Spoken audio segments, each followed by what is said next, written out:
If I was going with a bunch of young men and women on a bus and we drove by a beautiful mansion, it's just a gorgeous house on top of a hill, just an absolutely beautiful, stunning house. And the driveway into the house, there's a gorgeous car parked outside. And on the back of the house, there's this incredible backyard and a swimming pool and all of it. I mean, whatever you can imagine is there. It's like it's a piece of Jannah on earth. And you see the guy walking into his house. We're driving on this bus and we see this guy walking into his house. And I asked these young men and women, do you think that guy's successful? Do you think he's successful? Overwhelmingly, what is going to be the response? Yeah, that's pretty successful. And the guy, look at him. Look at what he's accomplished in life. That's a pretty successful person. Okay. When you take a picture of someone graduating from college, they're shaking hands with the president of the university, they're being handed their diploma, and somebody asks you, you think that's successful? What are people going to say? You know, it's going to be Muslims and non-Muslims. Everybody's going to say that that is a kind of what? Success. When somebody gets a job, is that a kind of success? Sure. We congratulate people when they get a job. When somebody buys a house, when somebody starts a business, when somebody gets a new car, when somebody gets married, when people accomplish things in life, then we celebrate them because these are different kinds of small and big successes. Isn't that true? So the bus keeps driving and we see a man, a homeless man, who's living in a cardboard box on the street. And he looks like he's wearing clothes from a couple of years. And you don't want to go close to him because of the smell. And I ask my students, do you think that guy's successful? What do they say? They say he's not successful.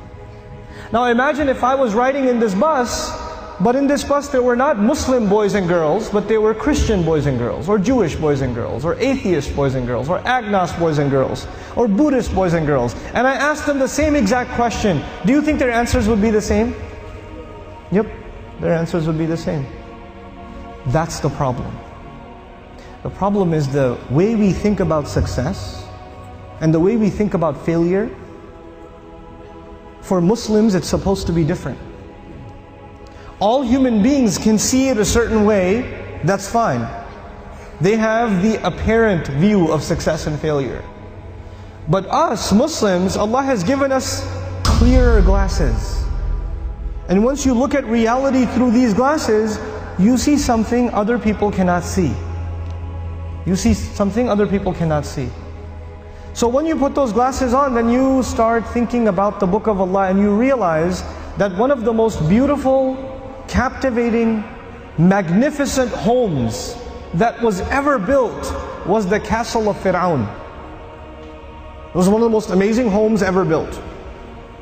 And if our bus was driving by the castle of Fir'aun and he was walking into his house and I asked my Muslim children, is that successful? Is that guy successful? What would their answer be? Fir'aun is not successful. He's one of the worst losers in all of human history. Isn't that the case? What was the second kind of person we ran into? There was one guy walking into a mansion. What was the other guy? It was a homeless guy. Okay. Ibrahim alayhi salam was kicked out of his house. He was told to leave the house. So he's homeless. Well, was he successful? He was. Actually, he's one of the most successful human beings that ever lived. Now the Quran is teaching me that a homeless man is successful and an incredibly wealthy man is what? A failure. You know what the Quran is teaching me? The Quran is teaching me that success has nothing to do with wealth. And failure has nothing to do with poverty. Success and failure are different concepts for us than they are for everybody else.